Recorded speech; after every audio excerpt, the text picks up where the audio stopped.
여러분, 화를 참지 못하고 감정에 휘둘리다 보면 어떤 일이 일어날까요? 순간적으로는 내 기분이 풀리는 것 같아도 그 이후에 남는 것은 후회와 상처뿐일 때가 많습니다. 가족과의 관계가 멀어지고 건강이 나빠지고 심지어는 내 삶의 균형마저 깨질 수 있습니다. 화는 우리의 감정을 해소하는 도구가 아니라 삶을 더 복잡하게 만드는 장벽이 될 수 있습니다. 특히 노년에는 평화로운 일상을 유지하고 가족들과의 관계를 회복하는 것이 중요한데요.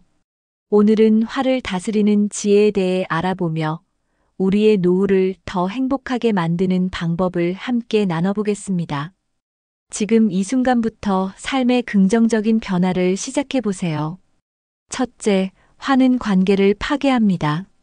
화는 우리가 소중히 여기는 관계를 손상시키는 가장 큰 요인 중 하나입니다. 가족 간의 사소한 다툼에서 시작된 화는 결국 돌이킬 수 없는 결과를 초래할 수 있습니다. 화는 말 한마디로 상대방에게 깊은 상처를 줄 수 있으며 그 상처는 시간이 지나도 쉽게 치유되지 않습니다. 화가 나는 순간 자신에게 이렇게 질문해 보세요.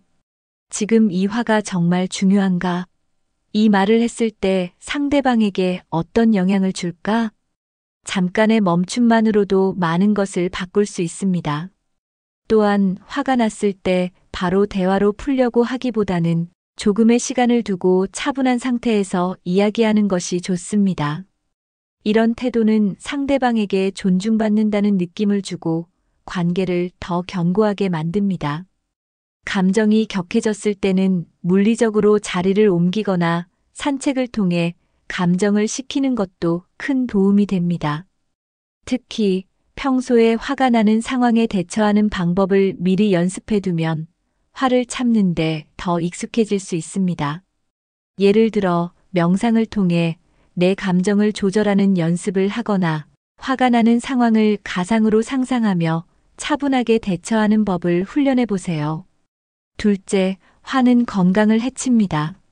화는 단순한 감정 문제가 아니라 우리의 신체 건강에도 직접적인 영향을 미칩니다. 화가 나는 순간 우리 몸에서는 스트레스, 호르몬인 코르티솔이 분비되면서 심박수가 증가하고 혈압이 상승하게 됩니다. 이런 상태가 반복되면 심혈관 질환, 고혈압, 그리고 만성 스트레스로 이어질 수 있습니다. 화를 다스리기 위해 가장 중요한 것은 몸과 마음의 균형을 유지하는 것입니다. 먼저 규칙적인 운동을 통해 몸의 긴장을 해소하세요. 매일 30분씩 걷거나 가벼운 스트레칭을 통해 몸의 에너지를 긍정적으로 전환할 수 있습니다. 또한 깊은 호흡법을 배우는 것도 효과적입니다. 화가 날 때 천천히 숨을 들이쉬고 내쉬는 것만으로도 우리의 몸과 마음은 빠르게 안정될 수 있습니다. 식습관 역시 중요합니다. 카페인과 같은 자극적인 음료는 화를 더 쉽게 유발할 수 있으니 피하고 신선한 과일과 채소를 섭취하며 몸에 긍정적인 에너지를 채우는 것이 좋습니다. 또한 자기 전 따뜻한 차 한 잔을 마시며 하루를 정리하는 습관은 마음의 평화를 유지하는 데 큰 도움이 됩니다. 셋째, 화는 스스로를 더 외롭게 만듭니다. 화를 자주 내는 사람은 점차 주변 사람들로부터 멀어지게 됩니다. 아무리 가까운 관계라도 화를 자주 내면 상대방은 점점 마음의 문을 닫게 됩니다. 특히 노년에는 가족과 친구들과의 관계가 더욱 중요해지는 시기이므로 화를 다스리는 것이 필수적입니다. 화를 줄이기 위해서는 자신의 감정을 표현하는 방식을 점검해 볼 필요가 있습니다. 화가 나는 상황에서도 상대방을 비난하거나 공격하기보다는 내가 느끼는 감정에 대해 솔직하게 이야기하세요. 예를 들어, 너 때문에 화가 난다 대신 내가 이 상황에서 불편함을 느낀다고 표현하면 상대방도 방어적으로 반응하지 않을 가능성이 큽니다. 또한 화를 내지 않고도 상대방에게 나의 의사를 전달할 수 있는 대화 기술을 배우는 것도 중요합니다.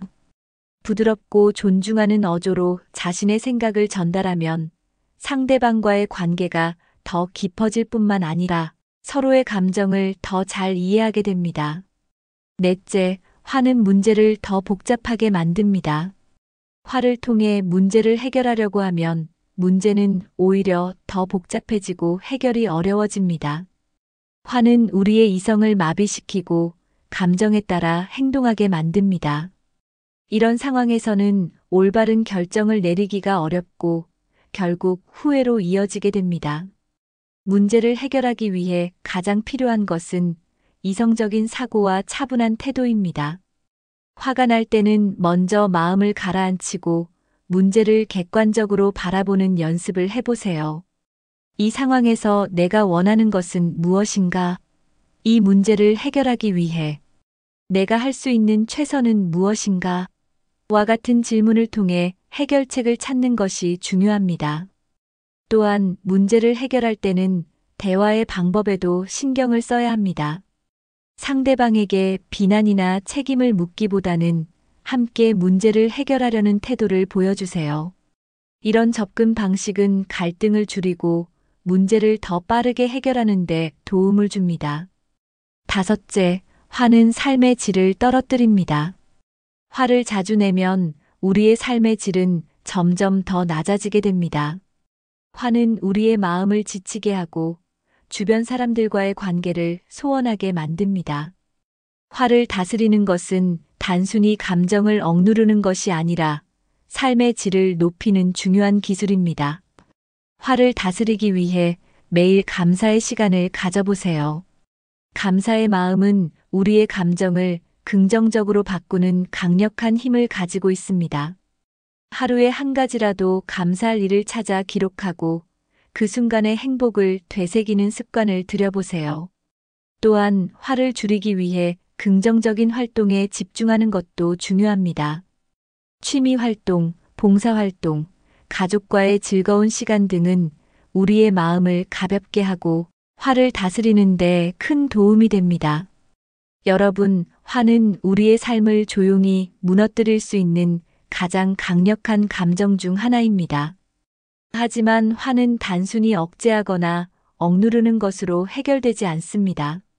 그것을 올바르게 이해하고 다스릴 때 우리는 더 평화롭고 조화로운 삶을 살 수 있습니다. 오늘 말씀드린 것처럼 화는 관계를 파괴하고 건강을 해치며 우리의 삶을 더 복잡하게 만드는 요소로 작용할 수 있습니다. 그러나 화를 다스리는 것은 배울 수 있는 기술이며 연습과 노력으로 충분히 개선할 수 있습니다. 화를 다스리는 첫걸음은 스스로의 감정을 직면하고 인정하는 것입니다. 나는 지금 화가 나고 있다고 스스로에게 솔직하게 말하는 것만으로도 우리의 마음은 조금 더 차분해질 수 있습니다.